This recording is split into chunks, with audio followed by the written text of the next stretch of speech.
Well, it's great to be here. I should give away the microphone. That's Todd. Yeah, but I mean, let's talk about Todd, baby. Let's talk. Yes. Were there any personality conflicts between you and any of the cast members? Between any of the cast members?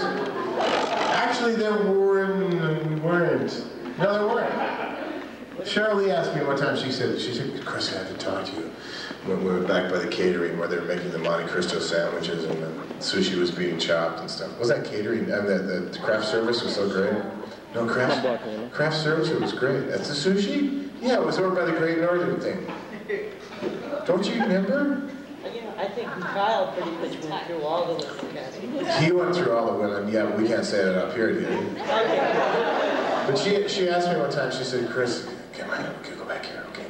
She said, Chris, do you believe in the devil? And I looked in her eyes, and I looked at my wedding ring, and I said, yes, I do.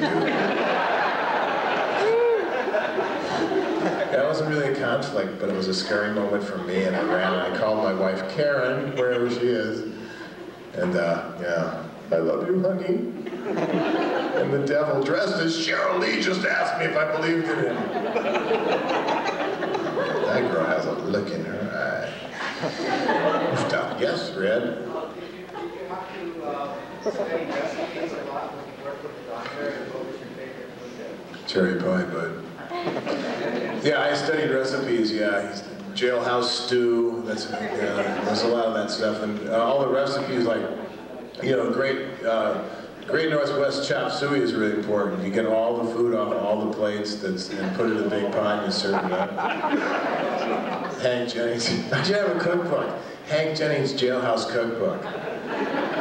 You'd buy it? Wouldn't you, Kim? That's a big no. Okay, we're not doing that. But cherry pie, I love cherry pie. That's good, yeah. Did you ever serve chopped beef? Chopped beef? Yeah, that's right. A chopped beef. That's good. Yes, ma'am. Hi. I'm Josh's mom. You are? And how is that? How is that being Josh's mom? So that's not my question. Oh, well, that's my question. No, go ahead. I'm sorry. People who have been here have talked about that they didn't have traditional interviews when they did get in to meet David Lynch. They didn't have the usual reading. And I'm curious if once you got through the door as to do your Hank Jennings or Bernard interview, did he have you read, or did you have a conversation about Tibet or something else? About Tibet? Or something. Tibet's always interesting. I like Tibet.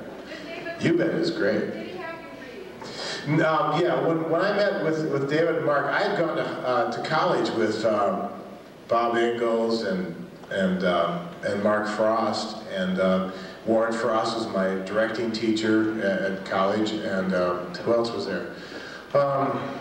I mean, everybody. So, like, they all knew me, and they knew my work, and so it wasn't as though. So we kind of talked about it, and that's why I felt free to say, well, shit, Jock's outside. I'm Hank Jennings, and I told him about this guy, Jerry, who was in the joint, you know, who always apologized for stuff, and you know, said that a lot of good guys had died in San Quentin that really didn't deserve to be there, which is a total lie. They all deserve to be there.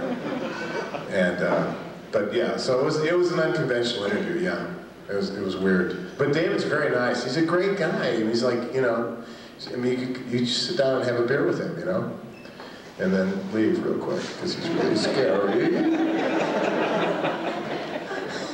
He's so benign. He's scary. Yikes. It's true. Any more questions? Yes.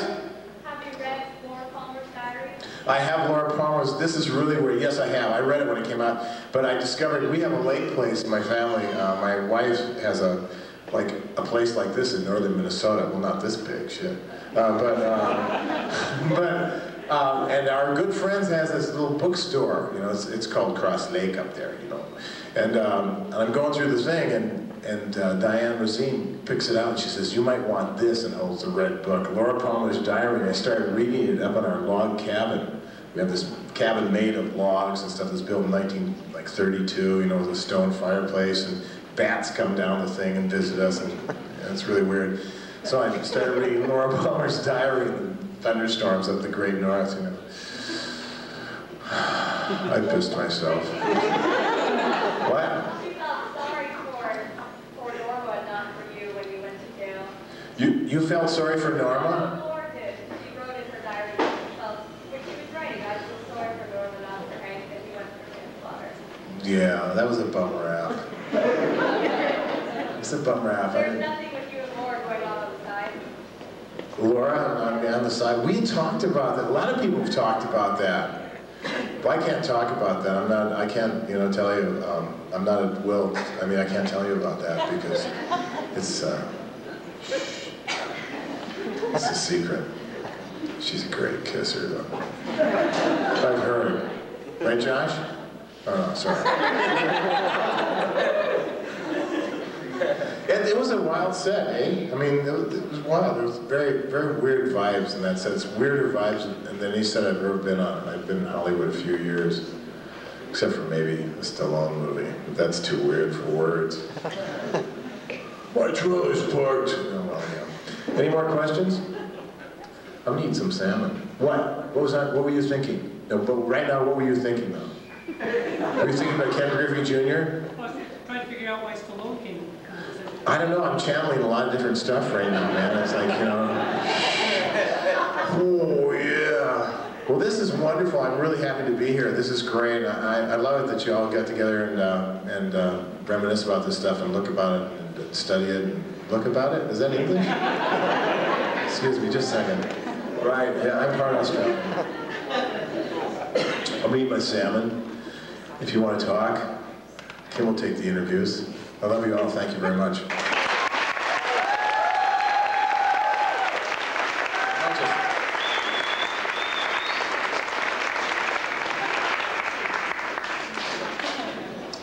Hey. Listen, you're all the marvelous stories. Some enchanted evening. What's next? I'll tell you what I would have liked to see on the third season. They all go, my character was the man from another place. I wanted to go over and see that other place, you know what I'm saying? Yeah. Just like Oh yeah, Mulholland Drive. Anybody heard about that? Oh yeah. That was fun, man. Did anybody see a picture in Movie Line of Monsieur Love? So, of those of you who didn't, I just worked with David Lynch this past year on a thing called Mulholland Drive, where I played a 6-foot-tall character. And there was lots of special effects, man. Anyway, that's... Is it going to be on TV or not? No, it's not. ABC said they would never show that. I predicted maybe that will never come to pass. But, it's a nice vision. Or it's a vision.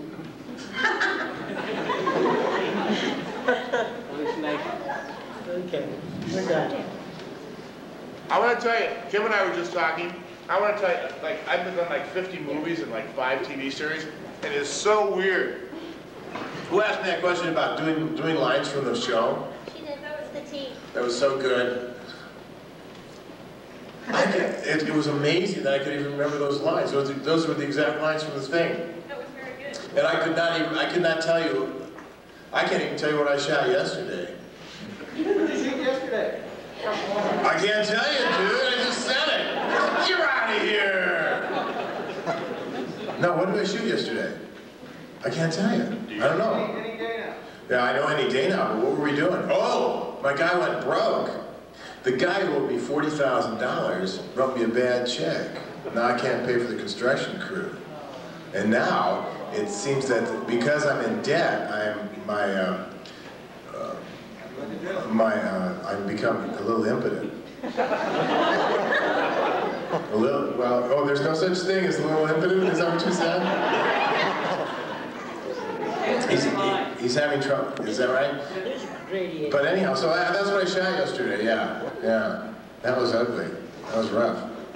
Anyhow, it's so weird to remember stuff. Am I standing up again? I'm done. Here, sing another song. How did you meet Amy, how did you meet David? Ladies, no. Why? You can't ask a question. I can't.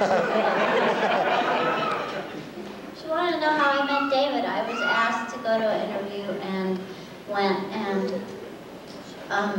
basically interviewed him instead of him talking to me. And we mostly talked about my theory about people who live in the wilderness, which I've mentioned before about 8 billion times. That you take people and put them in the wilderness where it's calm and beautiful and peaceful and lots of negative ions and shit, and they get all weird. And they get violent and they get creepy and they start yelling at you. Get the fuck out of here! That happened to me in Hawaii. And so we talked about that for a long time because he's from Missoula, Montana. Hey, Kimmy. That's all? We all know you're a very intelligent woman. Was it hard to be stupid? Was it hard to be stupid over and over and over? Over and over and over. Oh, was it hard to act stupid over and over and over? Did I act stupid? Subjectively. Well, that was the early 90s, so maybe we were stupider back then. I think, honestly, what? Mike's gonna answer. You know, I think that Lucy wasn't stupid. She was just, you know, right brain dominant.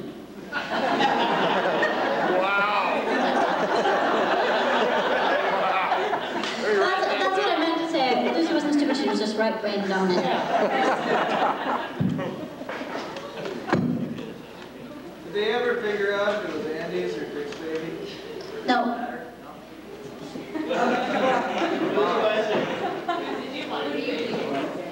Thanks.